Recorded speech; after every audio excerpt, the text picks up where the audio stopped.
اے محبوب علیہ السلام، بے شک ہم نے آپ کو گواہ بنا کے بھیجا ہے، خوشخبری دینے والا بنا کے بھیجا ہے اور ڈر سنانے والا بنا کے بھیجا ہے۔ اور فرمایا وَدَاعِيًا إِلَى اللَّهِ بِإِذْنِهِ، اللہ کی جانب دعوت دینے والا بنا کے بھیجا ہے اس کے حکم کے ساتھ۔ وَالسِّرَاجًا مُنِيرًا، اور آپ کو چمکتا ہوا آفتاب بنا کے بھیجا ہے۔ عزیز بھائیو، تشریف رکھیں جی، آپ لوگ بیٹھ جائیں، اللہ آپ کو سلامت رکھے، اللہ تعالیٰ برکت دے، آپ بھی بیٹھ جائیں جی، اللہ تعالیٰ سب کو برکات عطا کرے۔ یہ حضور کے نام کی محفل ہے نا جی، اس کا ادب بہت زیادہ ہے، اس میں آپ اس طرح کھیلیں گے موبائلوں کے ساتھ تو یہ ویسے ہی ادب کے خلاف۔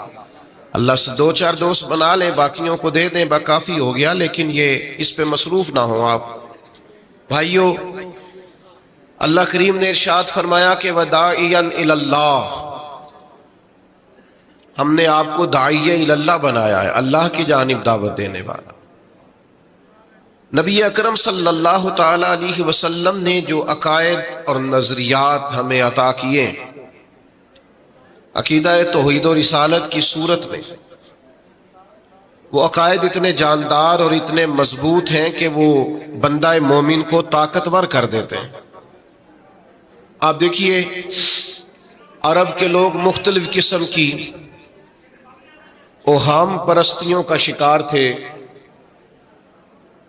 ان کا یہ خیال تھا کہ جب حج کر کے وہ آئے ہیں تو وہ گھروں کے دروازوں سے داخل نہیں ہوا کرتے تھے، بلکہ چھتوں سے کود کر آتے، اور قرآن مجید فرماتا ہے کہ اس کو نیکی جانتے وہ۔ پھر وہ بیت اللہ شریف کا طواف کرتے تو معاذ اللہ کپڑے اتار کے کرتے۔ اوہام پرستیاں، طرح طرح کی باتیں۔ مصر میں ایک دریا تھا، ایک عورت کو ذبح کر کے ڈالیں گے تو پھر دریا چلے گا۔ مختلف اوہام لوگوں نے پال لیے تھے۔ آج بھی مسلمانوں کے اندر ڈھیر ساری ایسی چیزیں آ گئی ہیں جو ضعف اعتقادی کا باعث بنتی ہیں۔ اس کی کو ذرا کم کر دیں بھائی۔ آپ دیکھیے، لوگ علماء کے پاس نہیں جاتے، باباؤں کے پاس جاتے۔ تعویذ، دھاگا، کالا جادو، نیلا جادو۔ جس نوجوان کا کام کرنے کو دل نہیں کرتا اسے جادو ہو جاتا ہے۔ اور پھر یہ کہ کالی بلی رستہ کاٹ گئی تھی، اور پھر یہ کہ میں باہر نکلنے لگا تو کسی نے آواز دے دی تھی۔ عجیب قسم کی اوہام پرستیوں کا لوگ شکار ہیں۔ نبی پاک صلی اللہ تعالی علیہ وسلم داعیہ الی اللہ ہے، سرکار نے لوگوں کے نظریات کو پختہ کیا۔ حضور علیہ السلام کے فیوزات روحانیہ سے لوگوں کے دل طاقتور ہوتے تھے، مضبوط فکریں، مضبوط عقیدے سرکار کے وسیلے سے مسلمانوں کو نصیب ہوئے۔ ہم جیسے جیسے دیکھیں نا، تصوف اور طریق میں آپ کو عرض کروں، صوفیہ کرام کا اصل موضوع عقیدہ توحید ہے، اصل موضوع ان کا ہے۔ یہ وہ لوگ ہیں جو لوگوں کو صحیح معنوں میں توکل کا، صبر کا، شکر کا، قناعت کا، رجوع اللہ کا سبق دیتے ہیں، اصل موضوع ان کا ہے۔ لیکن اب چونکہ صوفیہ کی جماعت میں وہ لوگ اللہ ماشاءاللہ خال خال رہ گئے، اور پھر یہ کہ بیٹھ گئے تعویذ دھاگے دینے والے، زاغوں کے تصرف میں، عقابوں کے نشے من۔ نتیجہ اس کا بڑا خطرناک برآمد ہوتا ہے۔ مضبوط فکریں، کبھی آپ اس روایت کو دیکھیں اور یاد کر لیں نا تو یہ بڑا نفع دیتی ہے۔ نبی کریم علیہ السلام نے حضرت عبداللہ ابن عباس رضی اللہ تعالیٰ عنہ سے فرمایا، عبداللہ، ساری دنیا مل کے تیرا بھلا کرنا چاہے کر نہیں سکتی جب تک رب نہ چاہے۔ اور فرمایا سارے دنیا دار مل کے تیرا کچھ بگاڑنا چاہیں بگاڑ نہیں سکتے جب تک رب نہ، چھوڑ دیں بیٹا آپ، جب تک اللہ نہ چاہے۔ تو پھر رجوع تو اللہ کی جانب کرنا چاہیے۔ نبی اکرم صلی اللہ تعالی علیہ وسلم نے اپنی امت کو توانائی اس بات سے دی کہ اللہ ہمارے ساتھ ہے۔ آپ دیکھیے فکری تندرستی کتنی زیادہ ہے کہ 1000 کے مقابلے میں 313 لوگ ہیں، نہ اسلحہ پورا ہے، نہ گھوڑے پورے ہیں، نہ خوراک پوری ہے، لیکن وہ میدانوں میں اس طرح لڑے ہیں کہ 1000 کو بھاگنے پر مجبور کر دیا۔ وہ ابو جہل نے جب کہا نا جاسوسوں سے کہ جاؤ پتہ کر کے آؤ، تو انہوں نے آ کے کہا وہ تو 313 لوگ ہیں، بچے بھی ہیں، بوڑھے بھی ہیں، چیز کوئی نہیں پاس۔ تو ابو جہل کہنے لگا پھر تو انہیں گھوڑوں کی پشتوں پر باندھ کے مکے لے جائیں گے، وہاں جا کے دیکھیں گے کیا کرنا ہے۔ تو جاسوس کہنے لگا سردار اگلی بات بھی سننا، ہے تو 313 لیکن جان ہتھیلی پہ رکھ کے آئے ہیں۔ جس کے خیمے کے پاس سے گزرے ہیں شہادت کی دعا مانگتے دیکھا ہے، ان کی آنکھوں سے چمکتی ہوئی روشنی اور ان کے لفظوں سے پھوٹتا ہوا ولولہ اور ان کی آوازوں سے نکلتا ہوا دبدبا کسی جگہ بھی انہیں کمزور نہیں ہونے دیتا، ان کے اندر کہیں بھی کوئی کمزوری نہیں آنے دیتا۔ غریبی کا نام لے کے سارا سارا دن پریشان ہونا، غریبی کا نام لے کے اپنے آپ کو مظلوم ثابت کر کے لوگوں کو مدد پر اکسانا بندہ مومن کا یہ طریقہ نہیں ہے۔ اپنی توجہ اللہ کی جانب کرے، نبی رحمت علیہ السلام کی بارگاہ میں استغاثہ پیش کرے، لیکن دنیا داروں کو مائل کرنا، لوگوں کی جیبوں کی طرف دیکھنا، یہ مومن کی شان گردن کو جھکا دیتا ہے خیرات کا پتھر۔ جہاں میں مانگنے والوں کے سر کبھی اونچے نہیں ہوتے، اور غیرت ہے بڑی چیز جہانے تگ و دو میں۔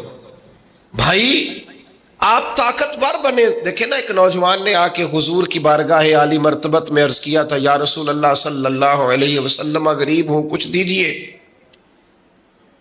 تو حضرت جابر بن عبداللہ رضی اللہ تعالیٰ عنہ فرماتے ہیں ہم نے حضور سے بڑا کچھ سنا، یہ لفظ نہیں، لفظ لا، یعنی میرے پاس نہیں ہے، یہ ہم نے حضور سے سنا ہی نہیں۔ ایسا کوئی محبوب کہیں ہوگا نہ کہیں ہے، بیٹھا ہے چٹائی پہ مگر عرش نشیں ہے، اور ملتا نہیں کونین کو کیا کیا تیرے در سے، بس ایک لفظ نہیں ہے جو تیرے لب پہ نہیں ہے۔ اور یہ فاضل بریلوی رحمت اللہ علیہ کا انداز بھی دیکھیے، کہتے ہیں واہ کیا جود و کرم ہے شہ بطحا تیرا۔ اور یہ ذرا دیکھیے شعری ذوق دیکھیے، واہ کیا جود و کرم ہے شہ بطحا تیرا، نہیں سنتا ہی نہیں، نہیں، کیا انداز ہے۔ اب یہ کیسی زبان ہے اور کیسا یہ محاورے کا استعمال ہے، جو شعری ذوق رکھتے ہیں وہ سمجھیں، کہتے ہیں نہیں سنتا ہی نہیں، کون؟ مانگنے والا تیرا۔ یا رسول اللہ آپ سے مانگنے والا نہیں سنتا، حضور عطا کرتے۔ اور ایک جگہ پہ فرماتے ہیں میرے کریم سے گر قطرہ کسی نے مانگا، دریا بہا دیے ہیں دربے بہا دیے ہیں۔ حضور تو دیتے، پر نوجوان نے جب آ کے عرض کی نا یا رسول اللہ صلی اللہ علیہ وسلم کچھ دیجئے، وہ جوان ہو، چڑھتی جوانی ہو، اور پھر وہ سوال کرے۔ ہمارے ساتھ ایک دوست پڑھا کرتا تھا، یہ 3 مہینے کی چھٹیاں ہوتی تھی تو وہ مستریوں کے ساتھ مزدور لگ جاتا۔ ہم نے اسے کہا یار تو مطلب 9th 10th کے اندر مزدوری کرنے جانا، تو کہندا سی یار میں قد میرا ایڈا بڑا ہے، ان ابا جی کو مانگ دیا شرم آؤندی۔ یہ سوچ نوجوانوں میں پیدا ہونی ضروری ہے۔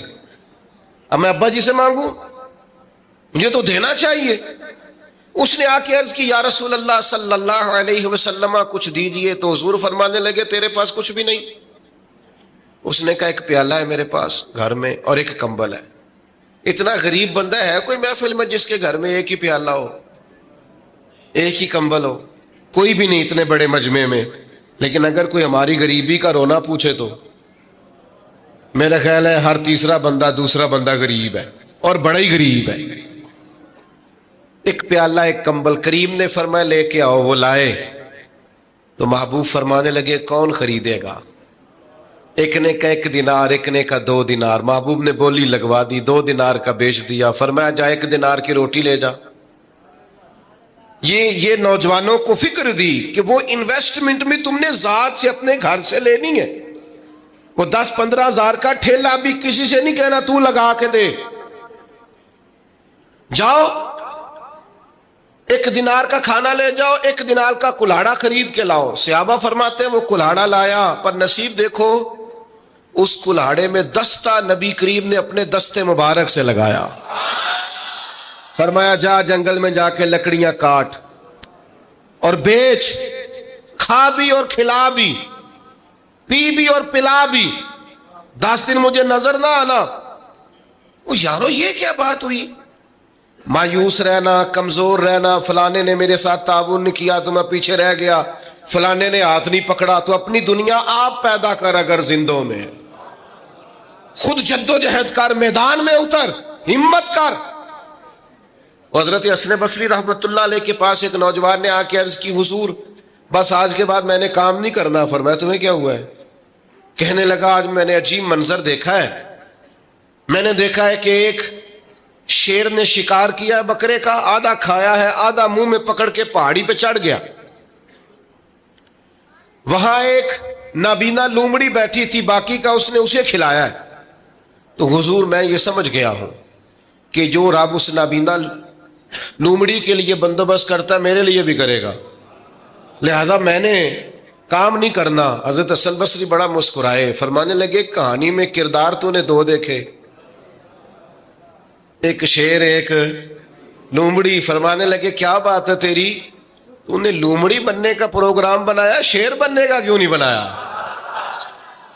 تو شیر بننا, شکار کر, خود بھی کھا, دوسروں کو بھی کھلا. یہ کیا بات ہوئی؟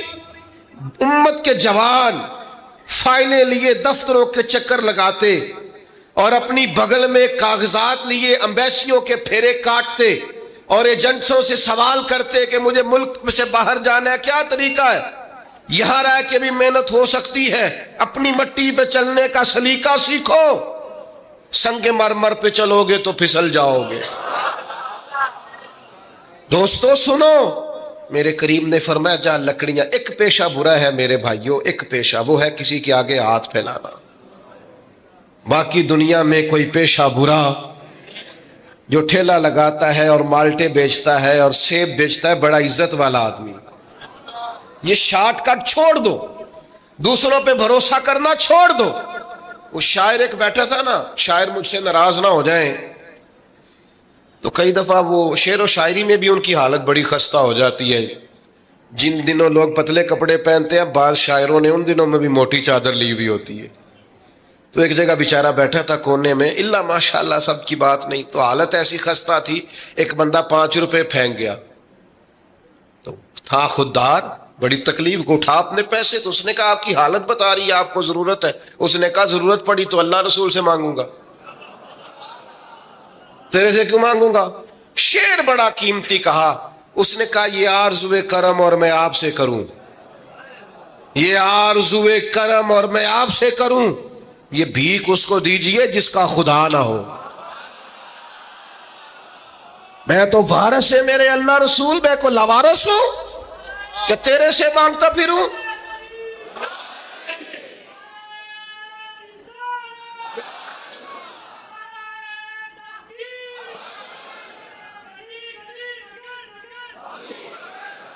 ماشاءاللہ ماشاءاللہ.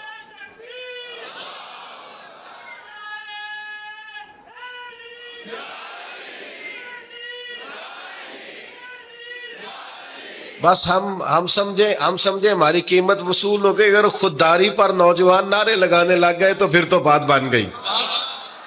لگتا ہے محنت کا ارادہ بن گیا ہے. انشاءاللہ تعالی کشکول ٹوٹنے کا ٹائم آ گیا ہے. کرم کی برکھا برسے گی, یہی ملت کا جوان قیادت کرے گا. اور یاد رکھنا ہمیشہ قیادتیں غریبوں کے بچوں نے کی ہیں, جنہوں نے آدھی قیمت پہ کتابیں لے کے پڑھی ہیں, بڑی ڈگریاں انہوں نے حاصل کی ہیں. یہ کمزور نہ پڑھو. نبی پاک داعیہ اللہ ہے, حضور نے جگایا ہے, 15 دن نظر نہ آنا, مزدوری کر. وہ نوجوان 15 دنوں کے بعد آیا. اب تیرا حال کیا ہے؟ اس نے کہا حضور پہلے 1 پیالہ تھا نا, اب سارے گھر کے برتن بن گئے. کل ایک بستر تھا، اب سارے گھر کے بستر۔ اور نوجوانوں، ہم نے سہارا بننا ہے۔ ماں سے کہنا ہے اب تو نے آنسو نہیں بہانے، تیرا پتر بڑا ہو گیا ہے۔ بہن سے کہنا ہے اب تو کبھی پریشان نہیں ہوگی،